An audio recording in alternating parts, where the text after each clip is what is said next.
ఇంట్లో 5గురు పిల్లలుంటే సందడి సందడిగా ఉంటుంది. ఈ 5గురు పిల్లల్లో ఎవరు ఎక్కువ అల్లరి చేసేవాళ్ళు? అంత అల్లరి లేదండి. కొంచెం ఈయనే అల్లరి. అమ్మ ఇక్కడ ఒకటమ్మా, అల్లరికి, హుషారుకి, చలాకితనానికి, చిలిపితనానికి ఆ తేడా తెలుసుకుని చెప్పమ్మా. అల్లరంటే ఇప్పుడు నా ఇమేజ్ ఏమైపోద్ది, అల్లరంటే అల్లరుడు అని, నేనేమో చాలా రావుడు మంచి బాలుడు అనేలాగా నా ఇమేజ్ ఇది. నేను అలాగే చెప్తుండేవాడిని. నా ఉద్దేశం అదే. నేనేమో అల్లరి నన్ను అంటే చలాకితనం, అమ్మ అల్లరు అనుకునేది. లేదంటే ఎక్కువ హుషారు కానీ చాలా బాగుండేవాడు అబ్బాయి. ఇంట్లో పనులన్నీ మీకు సాయంగా ఉంటాయి? అవునండి, వాడే చేసేవాడు అది. ఇంట్లో ఎవరు ముట్టుకునేవాడు కాదు, మా నాగబాబు అస్సలు ముట్టుకునేవాడు కాదు. అన్నిటికీ నాకు ఆయన సహాయమే పాపం. నాన్న ఆయన ఉద్యోగం వెళ్ళిపోయారు. నేను పాక్కుంటూ అలాగా వెళుతూ వెళ్ళిపోయాను, నాకు తెలియదు. తర్వాత అమ్మ చెప్తుంటే లేదుగా మాత్రం కొన్ని కంబరకోలు ఉంది నాది. ఒక అది పెట్టి అది వెళ్ళి కూర్చోతా ఏడుస్తున్నాను రోడ్డు మీద. ఏసరికి వాడు 3 years సో నన్ను వాడు తీసుకెళ్ళి వాడు కమరకులు కూర్చోబెట్టాడు. ఇక్కడికి ఏడుస్తాను, ఎవరికి వెళ్ళాడో తెలియదు వాళ్ళకి. సో అది ఒక గంట పోయిన తర్వాత అమ్మ ఎత్తుకుంటూ వాడు చూసి వాడు చిన్నబిడ్డ అనుకుంటారు మొత్తం తెచ్చుకో. అది వాడు చూసి ఈ అబ్బాయి అన్నారు. కాదు అనేసింది. అది చాలా ఉంటారు సరిగ్గా చూడమ్మా, ఈ అబ్బాయి మా అబ్బాయి అని. ఏంటమ్మా అంటే ఆ కమర్గోళంలో కింద కూర్చోబెట్టాడు కదా, బస్ అంతా పూజేసుకుని నల్లగా అయిపోయింది. అంటే రంగని కాదు కానీ ఆ కమర్గోళంలో కూర్చోబెట్టడానికి ఆ మసిగిస్తూ ఇంకా నల్లగా అయిపోయింది. అంత నలుపుడేసరి నా బిడ్డ కాదని అమ్మ వెళ్ళిపోబోతుంది, మళ్ళీ డౌట్ వచ్చి ఆగింది. అది ఆవు నేను నా బిడ్డని తీసుకెళ్ళింది. అప్పుడు ఏం చేశాడు, తాడీస్ కట్టిందో డౌట్ నాకు.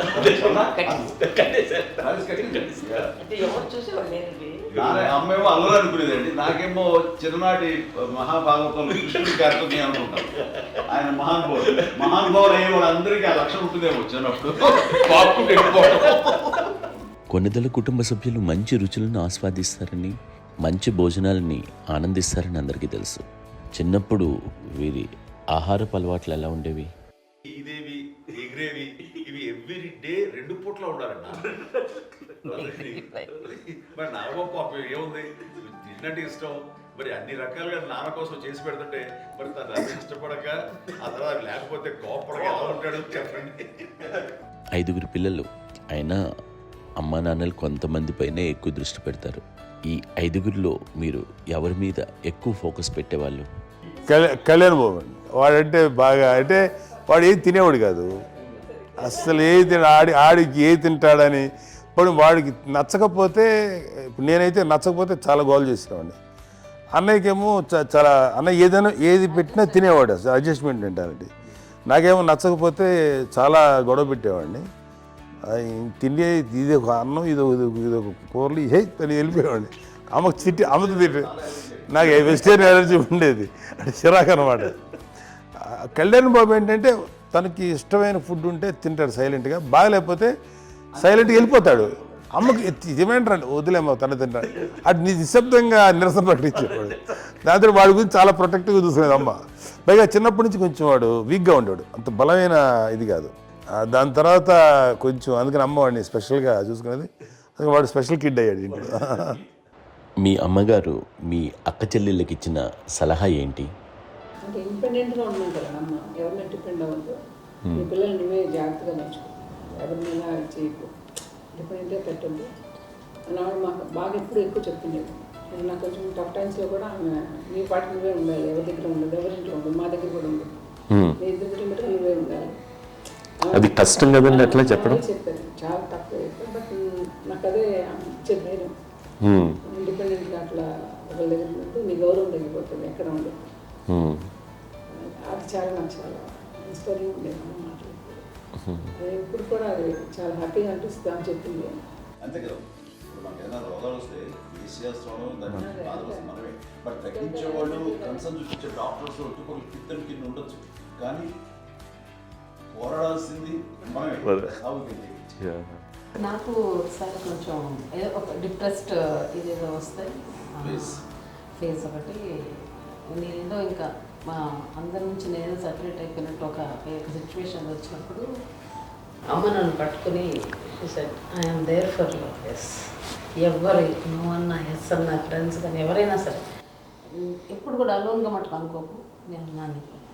ఆవిడ నన్ను పట్టుకొని ఇచ్చిన అఫెక్షన్ లేదా ఫీలింగ్ అసలు బలం అన్నమాట. ఇంకా ఏంటంటే ఏమైనా చేయగలను నేను, పర్లేదు లైఫ్లో నాకేం ఏదైనా సాధించగలను అన్న ఒక భరోసా తల్లి దగ్గర నుంచి రావడం అనేది నాకు ఎవరు అవసరం లేదనిపించింది. అంత స్ట్రాంగ్గా ఆవిడ strong lady, very strong lady. Very strong, very practical. అంత స్ట్రాంగ్ చేసింది నాన్న అని చెప్పండి. మా పిల్లల విషయంలో మేము కూడా మేబీ అంత స్ట్రాంగ్ కాదేమో, సెన్సిటివ్గా ఉంటాం, కానీ అమ్మ మాటలు చాలా స్ట్రాంగ్గా ఉండి మమ్మల్ని కఠినంగా ఇలాగే ఉండాల్సింది, ఇలా ఉండండి అప్పుడే మీరు నేర్చుకుంటారు. ఇక్కడ అమ్మ పాజిటివ్నెస్ గురించి ఇంకో మాట చెప్పాలి. అంటే తన బిడ్డలకే కాదు, ఈ రోజున మా రెండో పాప శ్రీజ కూడా తనకి లైఫ్ చిన్న చిన్న డిస్టర్బెన్స్ వచ్చింది. ఆ టైంలో కూడా తను ఏముందంటే అప్పుడు నాన్నమ్మ దగ్గరికి వెళ్ళాను, తను ఇచ్చిన భరోసా, తను ఇచ్చిన మాట వెళ్ళలేని ధైర్యం వచ్చింది నాతో. నాన్నమ్మ దగ్గర ఎప్పుడు కూర్చోస్తాడు అప్పుడే పాజిటివ్ ఫీలింగ్ వస్తుందని నాతో షేర్ చేసుకుంటాను. తను నాతో చెప్తుంటే అనిపిస్తుంది కరెక్ట్, అమ్మ ఏం పర్లేదమ్మా, లైఫ్ అంటే ఒకరితోనే అయిపోదు, ఆ ఒక్కడి వల్ల వాళ్ళ ఇన్ఫ్లుయెన్స్ తోటో వాళ్ళు మన మీద నియంత్రించడం కానీ మన బాధల్ని వాళ్ళు చేయడం తప్ప, జస్ట్ నువ్వు నీ గురించి నీ మనసులో ఏదనిపిస్తే నీ గుడ్ ఫీలింగ్ ఏదిస్తుందో ఆ ఫీలింగ్ ప్రకారం వెళ్ళిపోదు. అంటే ఆ జనరేషన్ పీపుల్ ఎక్స్పెక్ట్ అలా కాదు, ధైర్యం ఉండి అందరికీ ధైర్యం బాగా నూరుకొస్తారు. ఫాదర్ కూడా, మా నాన్నగారు కూడా అస్సలు ఎప్పుడు అనేవాళ్ళు, ఎప్పుడు మీరు పెట్టే చెయ్యి మీరు ఎప్పుడు పైన ఉండాలి తప్ప తీసుకుని ఎలా ఉండకండి, చేతులు పెట్టండి అనే అట్లాంటివి చెప్తుండేవాళ్ళు. అందుకని మాకు ఇట్లా ఇండివిజువాలిటీ మాకు బాగా ఎప్పుడు కూడా ఒకళ్ళని అడగడం అని, ఈవెన్ బ్రదర్స్ని అడగాలన్నా కూడా మాకు అది పడిపోయింది మైండ్లో, కొంచెం కష్టంగా ఉంటుంది. సో నాకు అంటే ఆవిడ మా అమ్మ ఏదన్నా కొంచెం డిప్రెస్ అయినా నేను చాలా ఎక్కువ అమ్మకి షేర్ చేసుకుంటే అన్నయ్య కూడా లేడు. అన్నయ్య ఉన్నప్పుడు ఓకే, లేనప్పుడు నేనే ఎక్కువ షేర్ చేసుకున్నాను. బట్ ద బెస్ట్ థింగ్ మా అమ్మ దగ్గర నుంచి హగ్ అండి. ఈరోజు కూడా మా అమ్మని హగ్ చేసుకోకపోతే అంటే అది నాకు మా అందరిలోనూ, అంటే ఆవిడ పెద్ద చదువుకున్న వ్యక్తి కాదు, పెద్దగా బయటికి వెళ్ళి నా ఎక్స్పోజర్ కాదు, కానీ ఇవాళ అన్నయ్య కానీ విజయ, మాధవి, నేను, కళ్యాణ్ బాబు ఈ రోజుకి టుగెదర్గానే ఉంటాం. మేబీ మాకు కొన్ని విషయాల్లో నాకు మా మాధవ్కి డిఫరెన్స్ ఆఫ్ ఒపీనియన్స్ ఉండొచ్చు, మా చెల్లికి మా అన్నయ్యకి అట్లా ఉండొచ్చు, ఉంటుందండి ఫ్యామిలీ అన్న తర్వాత. కానీ ద ఇన్విజిబుల్ బాండేజ్ మా అమ్మ ఇచ్చింది, ఆ లవ్ అండ్ ఎఫెక్షన్, హగ్, అవన్నీ ఆవిడ నాన్ వెర్బల్ అడ్వైజ్ ఏంటంటే అందరూ అలా కలిసి ఉండాలనేది ఆవిడ నుంచి మేము నేర్చుకున్నామండి. అది ఇట్స్ ఇస్ నాట్ వర్డ్లీ, అది నోటి మాట కాదు, అది వెర్బల్గా కాదు, నాన్ వెర్బల్గా చెప్పినటువంటి ఇది. సో అందుకని అది మాకు గొప్ప, మేమందరం ఇప్పుడు అలా ఉండడానికి కారణం, అంత కలిసి ఉండడానికి కారణం, మెయిన్ కారణం మా అమ్మ అండి. అది సో అందరూ ఉండాలనేది మా అమ్మ అడ్వైస్. ఇప్పుడు కూడా నేను ఎప్పుడైనా ఏదైనా ఫీల్ అయినా, అన్నయ్య ఫీల్ అయినా, లేదు నాన్న అట్లా వదుకు, ఇట్లా ఉండండి, ఇట్లా ఉండి, ఇప్పటికీ చెప్తుంది. మేము ఎవరైనా ఎప్పుడైనా మా చెల్లితో గొడవపడ్డా అనుకోండి, నేను అట్లా అనకరా అని, ఎట్లాగా అంటే ఏమో లేదులేమ్మా ఏదో అన్నాను కానీ ఫీల్ అవ్వకమ్మా, మేమందరం కలిసి ఆవిడని అసలు టెన్షన్ పెట్టమండి మేము. సో అలా అది ఆవిడ నేర్పించింది, అలా కలిసి ఉండటం అనేటువంటి బాండేజ్ని ఆవిడ తన ఒక హగ్తో చెప్పింది. అన్నయ్య సినిమా చూడండి, జాదూకే చెప్పాను చూడండి, అది మా అమ్మ దగ్గరే ఉందండి. శంకర్ దాదాలో చెప్తాడు చూడండి. ఇప్పుడు మోడ్రన్ వర్డ్స్లో చెప్పాలంటే మీ అందరికీ ఆవిడ ఒక వైఫై లాంటిది. Yes, you can say that. Yes yes. ఇంకొక అడ్వైజ్ కట్టండి, అమ్మ విషయంలో నేను గొప్పగా ఫీల్ అయ్యేది, కానీ చాలామంది పెద్దలు రిటైర్ అయిపోయి విశ్రాంతి తీసుకుంటున్నటువంటి పెద్దలందరూ కూడా ఆచరించే విధంగా ఒక విషయాన్ని నేను గమనించాను. ఇప్పుడంటే నా దగ్గర ఉంటుంది కాబట్టి ఉన్నాను.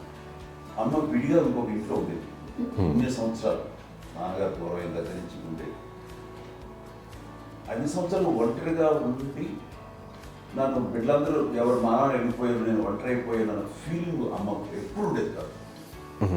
తర్వాత బిడ్డలు వాళ్ళ టైంని బట్టి వచ్చి చూసుకుంటూ సరిపోతుంది. అది వారమా, నెలక, 2 నెలక, అసలు ఒకసారి రాలేని పరిస్థితిలో ఉంటుంది 5-6 నెలల పాటు.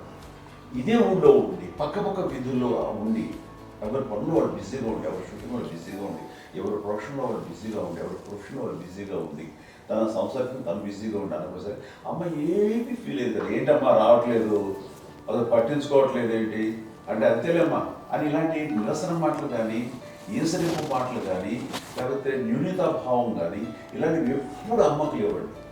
వచ్చారు అబ్బాయి రే ఏం చేసి పెట్టడా చెప్పండి అంటూ చాలా పాజిటివ్ ఉండి ఇప్పటికీ కూడా తను సపరేట్ ఇచ్చిండు మా ఇంట్లో. మిగతా వాళ్ళు వేరే ఇచ్చింది. ఎందుకంటే అమ్మకి మోస్ట్ స్ట్రెస్ బస్టర్ వచ్చేసినా లేకపోతే ఏదో రిలీఫ్ ఏంటంటే తన కిచెన్లో కూర్చొని వండుకుతాడు, వండి అందరికి పెట్టాం.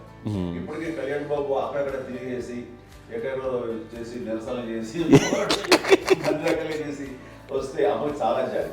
ఆడేదో ఇంక మేము గుడ్లా కష్టపడుతున్నాం కానీ ఆడి ఎంతలో వెళ్ళేదో మీ టీవీలో వాటిలో అది ఎక్కువగా చూపించేసరికి వాడే కష్టపడతారు, మేము కష్టపడలేదు ఫీల్ అమ్మకి. అందులో వాడు రాగానే ఎలా వచ్చావా అని అమ్మ ఎక్కడ కళ్యాణ్ బాబు అంటే ముందు అమ్మను అడగాలి ఎక్కడ కళ్యాణ్ బాబు, తను ఎక్కడ ఉంటాడో ఏముంటాడో తెలుసు. అది తెలిసిన తర్వాత ఎక్కడ తను వాడికి ఇష్టమైన బిర్యానీ అవి చేసి చక్కగా పంపించి అన్నీ చేస్తుంది. అట్లాగా బిడ్డలకి పెట్టడమే తప్ప బిడ్డల నుంచి ఈ వయసులో ఎక్స్పెక్ట్ చేయడం లేకపోగా కొంచెం పట్టించుకోవట్లేదు అనే ఒక న్యూనత భావంలోకి వెళ్ళిపోయి సైకలాజికల్ డిప్రెస్ అయ్యే మదర్ మాత్రం కాదు.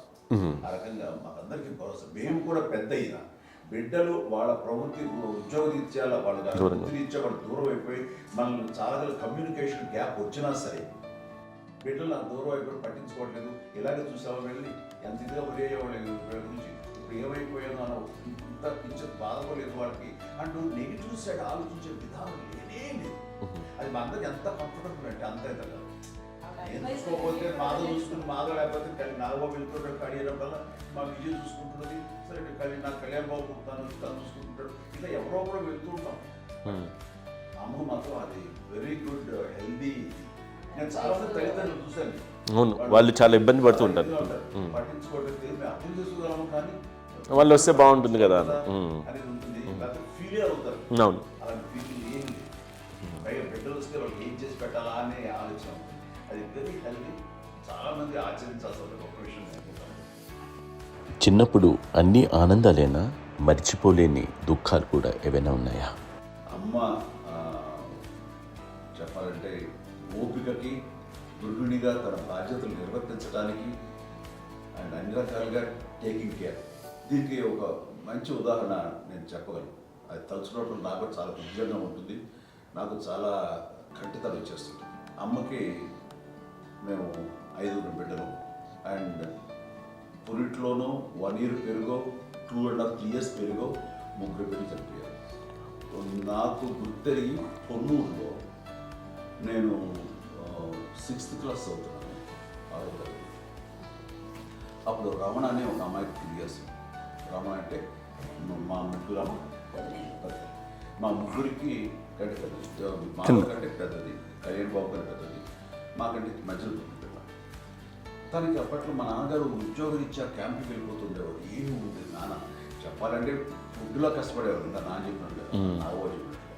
కానీ ఇంటి బాధ్యత, ఇంటి పనులు, రోగాలు వచ్చిన రుచులు వచ్చిన హాస్పిటల్కి తీసుకెళ్ళాలట ఏదైనా సరే అమ్మే పడేది. ఆ శ్రమ తీసుకున్న టైంలో అమ్మకి అసిస్టెంట్కి నేను సహాయపడుతుండేవాడు ఉండేవాడు. అమ్మ నాకు ఫ్రెండ్స్ ఆడుకోవడం అది నిజంగా ఎప్పుడు నాకు గుర్తేది నాకు తెలియదు. ఫ్రెండ్స్తో తిరగడం అని సేపు అమ్మ పట్ల ఉండేవాడు. అలాంటి నేను ఆ పిల్లకి బ్రెయిన్ ఫ్యూర్ వచ్చింది. ప్రభుత్వ ఆసుపత్రి పొన్నూరులో ఆ పిల్లని చేర్పించినప్పుడు 2-3 days అయిన తర్వాత ఒక బ్యాడ్ న్యూస్ వినాల్సి వచ్చింది. తెల్లారికి కాన్షియస్ పోయింది. ఏం చేయాలో తెలియదు. అమ్మ వయసు చిన్నదే. ఇద్దరు తీసుకుని ఆ బిడ్డల్ని ఒళ్ళో పెట్టుకుని శవాన్ని, డెడ్ బాడీని రిక్షాలో ఇంటికి ఇప్పటికీ నాకు గుర్తు ఆ విజువల్స్. అండ్ నాన్నకి తెలియదు ఏ విషయం, నాన్న ఎప్పుడు వస్తారో తెలియదు, ఎలా కమ్యూనికేట్ చేయాలో తెలియదు. అది తీసుకుని వెళ్ళిన తర్వాత ఇంట్లో పడుకోబెడుతుంటే ఏం చేయలేదు. చుట్టుపక్కల ముస్లిం సోదరులు ఉండేవాళ్ళు, ఫ్యామిలీస్ అక్కడ. అంటే మసీదు, పొన్నూరు మసీదు పక్కన మా ఇంట్లో అనుకుంది. ఆ ఇంట్లో అందరూ వచ్చి చూసేవాళ్ళు, వాళ్ళే హెల్ప్ చేసేవాళ్ళు. ఏం చేయాలో తెలియదు. నెక్స్ట్ రిచువల్స్ ఎలా చేయాలో, కంపకం ఎలా చేయాలో తెలియదు. అందరూ చిన్నపిల్లలే. తను చిన్నది, మిగతా అందరూ పసివాళ్ళే. సో అలాంటి పరిస్థితుల్లో అక్కడికి వచ్చినప్పుడు చుట్టుపక్కల వాళ్ళు మీరు వచ్చి చేయాల్సిన కార్యక్రమాలు చేశారు. ఆ సమయంలో నాకు ఎక్కడో కమ్యూనికేట్ చేసి డిపార్ట్మెంట్ ద్వారా నాన్న వచ్చేసరికి అన్నీ అయిపోయింది. ఇప్పటికీ నాకు మేము ఇలా ఎన్ని పురుషులు ఎన్నుకుంటున్నామంటే ఎలాంటి ఇది లేకుండా జాగ్రత్త అనే ఒక హెచ్చరికలాగా చేస్తూ అని చాలా సపోర్ట్ చేసి అండ్ ఇప్పుడైతే నా మీద ఎంత నమ్మకం నేను ఏ నిర్ణయం తీసుకున్నా మరో మాట అది తనకి హాస్పిటల్ పెద్ద ఫోబియా. నేను ఎక్కడికైనా వస్తాను హాస్పిటల్ ఈ మధ్యకాలంలో సరే అమ్మ మోకాల ఆపరేషన్ జరిగింది. అమ్మ నువ్వు కొంత బాధపడుతున్నావు, అసలు ఈ రోజున వచ్చిన మెడికల్ అడ్వాన్స్మెంట్లో నీకు అసలు ఏ బాధ తెలియకుండా మోకాల ఆపరేషన్ రీప్లేస్ చేస్తారు అని వీళ్ళందరూ చెప్పాలి భయపడతాను. ఎందుకంటే ఫస్ట్ ఎలా నాకు సపరేట్ అవుతాను ఎలా చెప్పాలి తెలియదు. ఒక్క వీళ్ళంతా కలిపి నీ మాట వింటుంది, అది మాట మీద నువ్వు చెప్తే వింటుంది. సరే నేను చెప్పాను అంతే.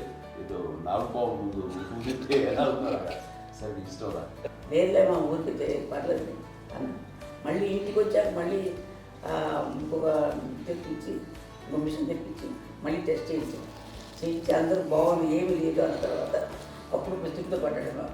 ఏదో ఉంది మామూలు టెస్ట్ చేయించాలని చెప్పి శ్రద్ధ ఎక్కువ.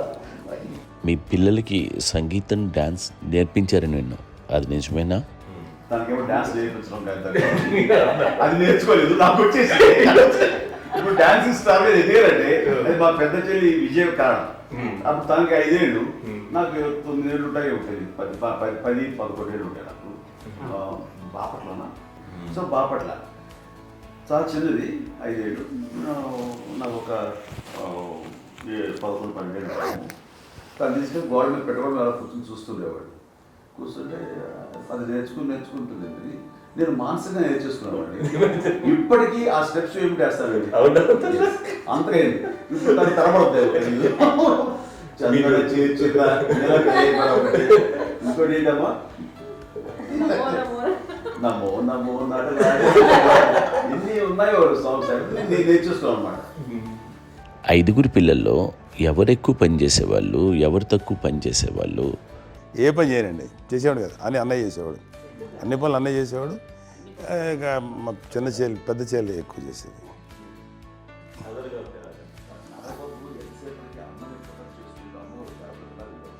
అదే అబద్ధం అండి, అది అన్నయ్య నన్ను గౌరవంగా మాట్లాడుతున్నాడు కానీ అన్నయ్య అవుట్ ఆఫ్ ప్రొటెక్షన్ మాట్లాడుతున్నాడు కానీ అవుట్ ఆఫ్ మాట్లాడుతున్నాడు కానీ అసలు ఎప్పుడు ఏ పని చేయలే. లేదు ప్రామిస్ అండి, ఏ పని చేసేవాడు కాదు. మా ఇద్దరికి మధ్యలో పాపం అన్నయ్య చాలా పని చేసేవాడు. ఎంత పని చేసేవాడు, నేను వచ్చిన తర్వాత మళ్ళీ నాకు ఏదైనా చిన్న పని చెప్తే అది కూడా నువ్వే చేయనివ్వండి. ఆ కోపం వచ్చి ఒకడు కొట్టేవాడు, కొడితే కోపం వచ్చేది తప్ప నేను వెళ్ళేవాడిని కాదు. అమ్మకి ఎప్పుడు ఏంటంటే ఒక ఇదే పని చేయడని, అంతే. నిజంగా ఏ పని చేసేవాడిని కాదు. అవునా? లేదు మహాప్రేమ.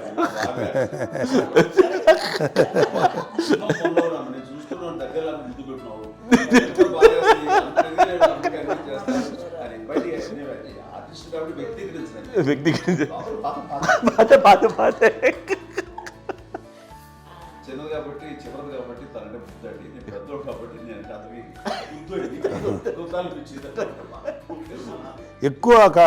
ఎక్కువ కష్టపడింది కానీ మా నాన్నగారి చేతిలో ఎక్కువ అంటే నాన్న బాగా కోపం ఎక్కువ అనుమానించింది కానీ అన్నయ్య పాపం బాగా దొరికేసేవాడు పాపం. ఒకసారి అంటే మరి మాకే అనిపి ఏంటి ఇంత దారుణంగా ఉంది నాన్న మీద కోపం వచ్చేది నాకు. నాన్న మీద కోపం వచ్చేది, వాళ్ళని చేసి బాధ అనిపించేది. అమ్మాయి ఏమనేది కాదు. సరే అయినా సరే ఎప్పుడు కూడా పోనీ అన్ని చేసినా మళ్ళీ తను హైపర్ యాక్టివ్ అన్నయ్య ఫుల్. ఇప్పటికీ ఉన్నాడు, ఇప్పుడు ఈ రోజు కూడా అదే అన్నయ్య సేమ్ హైపర్ యాక్టివ్.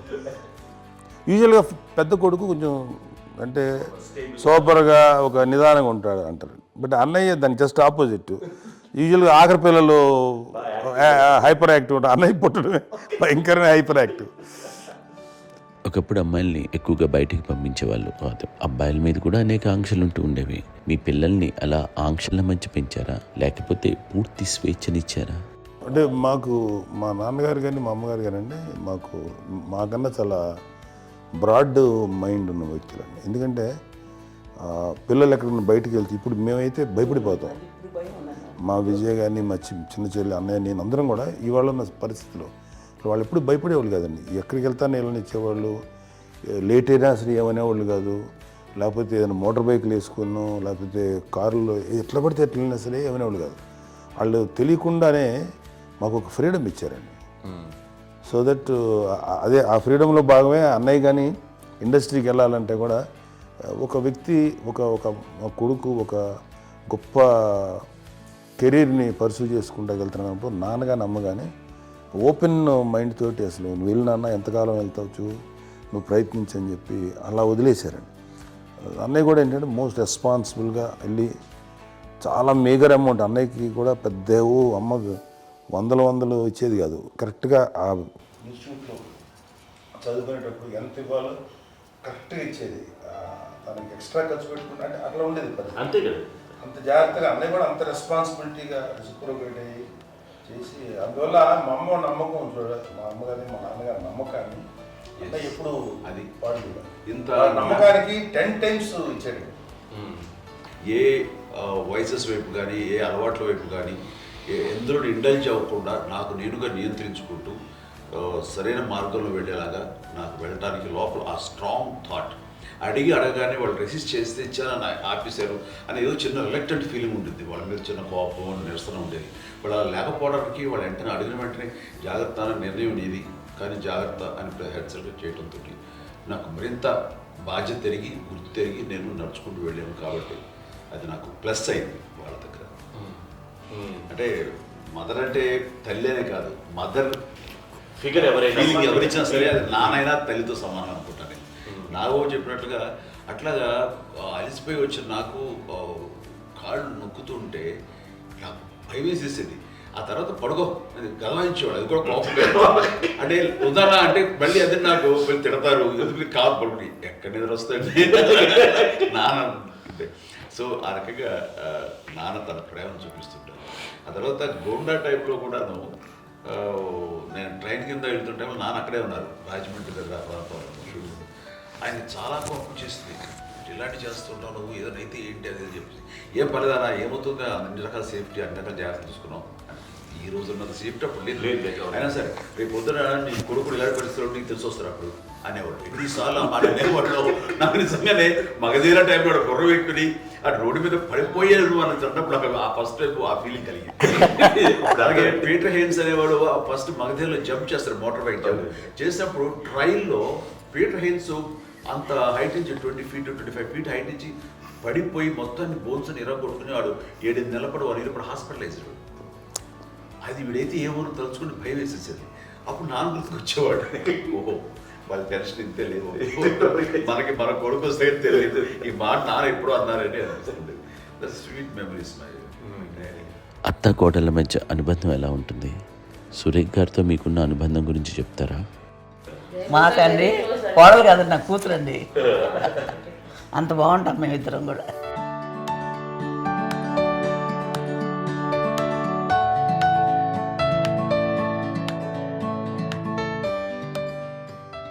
మీది ఒక అందమైన ఉమ్మడి కుటుంబం, అందరూ కలిసి ఉంటారు. ఇంత ఆనందంగా ఉండడానికి కారణం ఏంటి? దీనికి పునాది ఎవరే వేశారు? మా నాన్నగారి క్వాలిటీ నేను ఎగ్జాంపుల్ చెప్పగలను.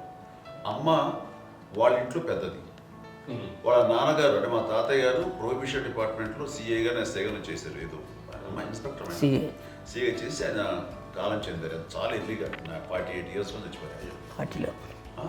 40 చచ్చిపోయారు. 40 దాదాపు 40 సరిపోతే ఆయనకి అప్పటికి అమ్మ కాకుండా 4 బిడ్డలు. అమ్మ తర్వాత అబ్బాయి తర్వాత 3 ఆడతారు. వాళ్ళు ఏంటంటే రాకరావిడి నాగబాబు కంటే కూడా చిన్నవాడు.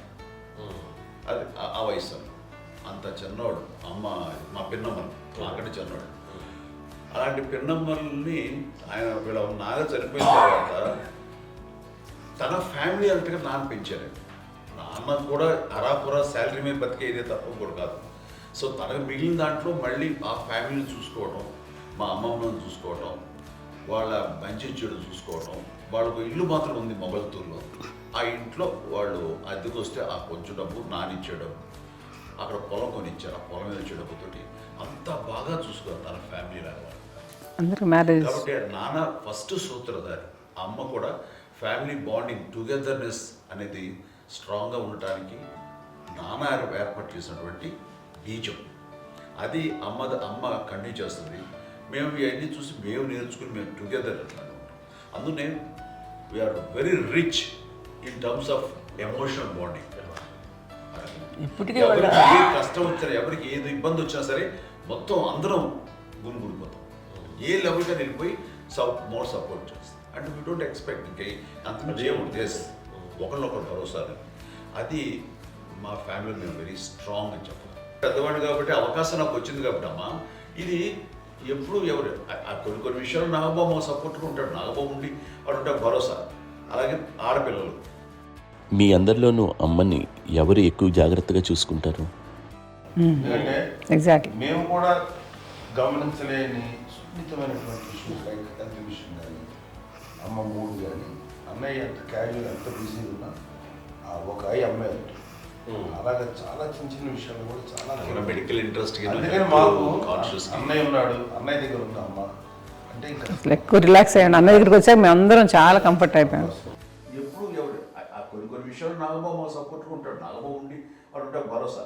అలాగే ఆడపిల్లలు ఇట్లా ఒకరినొకరు అండి కాంప్లిమెంటింగ్ టు ఈచ్ అదర్ అండి. అవి ఒక్కరు కాదండి, అది వాళ్ళ ఆమె చూపించే ప్రేమగా నేను చెప్పగలను. కానీ బట్ దీని అందరూ సూత్రధారి నాన్న తర్వాత అది అమ్మ మెయింటైన్ చేస్తుంది.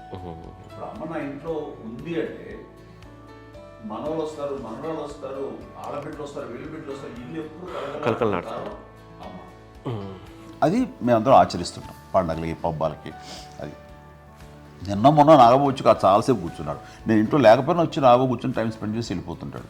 అలాగే చెల్లెలు ఇద్దరు ఆల్మోస్ట్ ఎవ్రీడే మాధవ్ వస్తుంటుంది, తను కూడా వస్తుంది. నిన్న సాయంత్రం కూడా వచ్చి ఉంటుంది. అమ్మా మధ్యాహ్నం వచ్చి కదా వచ్చి ఇక్కడే భోజనం చేసుకుని అలా ఉంటుందండి. ఈ తరం వాళ్ళకి మీరు ఇచ్చే సలహా ఏంటి? కలిసి ఉంటే బాగుంటుందండి. పిల్లలు తల్లి కలిసి అక్క చెల్లెలు తమ్ముడు అందరూ కలిసిమెలిసి ఉంటుంది. అన్నీ ఉంటా సంసారం నిలబడుతుంది. లేకపోతే ఏముందండి ఇక్కడ వెళ్ళిపోతారు, విడిపోతే ఎక్కడ ఎవరు బాగా అంతే. ప్రేమలు ఇప్పుడు లేవండి, తగ్గిపోయాయి. మెకానికల్ చాలా మటుకు ఏదో ఇంకా వాళ్ళ పనులు చేసుకోవడం ఏదో జరిగిపోతూ ఉంది అనుకోండి. అంత ప్రేమలు ఎక్కడ లేవండి ఇప్పుడు ఈరోజు. అంటే ఒకప్పుడు ఒకళ్ళకి ఇంకొకళ్ళు భరోసాగా ఉండేవాళ్ళు, అంటే అందరూ కలిసి సపోర్ట్గా ఇది చేయడం. ఎందుకంటే వీళ్ళ పెద్దనాన్నగారి పిల్లలు కూడా ఆయన చూసేవారు. మా నాన్నగారు అన్నయ్య గారు నాన్నగారు వాళ్ళ బిడ్డలు కూడా వాళ్ళ ఇక్కడే బిడ్డలు ఉన్నారు. నేనే పెళ్లి చేశాను. వాళ్ళని కూడా అమ్మే, వాళ్ళ ఆడపిల్లలు కూడా అమ్మే. పెళ్లి చేశాను ఇద్దరు పిల్లలు. చూడండి నాన్న ఎట్లయితే తన చెల్లెలు చూసుకున్నారో అట్లే నాన్న తరపు అమ్మగారి పిల్లలు వాళ్ళు చనిపోయారు చెల్లి గారు. వాళ్ళ బిడ్డలకి పెళ్లిళ్ళు పేరెంటాలు అన్నీ చేసింది అమ్మాయి. అమ్మ అలా చేసింది కాబట్టి అది మాకు మార్గదర్శకం ఉంది. ఇప్పటికీ వాళ్ళు కొంచెం ఒక మాదిరి పరిస్థితి ఉంటే వాళ్ళకి ఇల్లు కూడా పెట్టడం కానీ వాళ్ళకి తగిన సహాయం కనుక ఎవ్రీ మంత్ మా పెదనాన్న గారి అమ్మాయి వాళ్ళు ఆల్మోస్ట్ 70 వాళ్ళకి ఎవ్రీ మంత్ మా ఇంటి నుంచి మొత్తం వెళ్ళిపోతాం 10,000-15,000 మా అబ్బాయి మంచి స్థానం ఉంది. ఎన్నో సంవత్సరాలు పోతాను బ్యాంక్ పేరు వచ్చేది ఫస్ట్. అదంతా కూడా మా పెద్దలు వచ్చింది. వాళ్ళు కూడా వచ్చి అమ్మని అంతా ప్రేమలో చూస్తారు, ఇష్టంగా చూస్తారు. అమ్మ ఇందాక చెప్పినట్లు ఇచ్చే మెసేజ్ ఏంటన్నది అమ్మ మాటల్లో చెప్పాలంటే బంధాలు బాంధవ్యాలు అన్నది ఎనలేని ఆస్తి పాస్తుంది. సో ఎలాగైతే డబ్బు ఎంత సంక్రమించింది, ఎన్ని ఆస్తులు వచ్చాయి ఫిజికల్గా అనే దాని మీద కంటే కూడా ఇవి ఆస్తిగా తీసుకుంటూ దీన్ని విలువ ఎరిగి గుర్తెరిగి దాని ప్రభావం తెలుసుకుని అది కనుక మనం ఇచ్చిపుచ్చుకుంటే ఫ్యామిలీలో అంటే దాన్ని మించినటువంటి గొప్ప సంపద కష్టాలు వచ్చినప్పుడు డబ్బు తీరుస్తుంది కాదండి, కష్టం వచ్చినప్పుడు ఒక భుజం తీరుస్తుంది, ఒక చేయూత తీరుస్తుంది.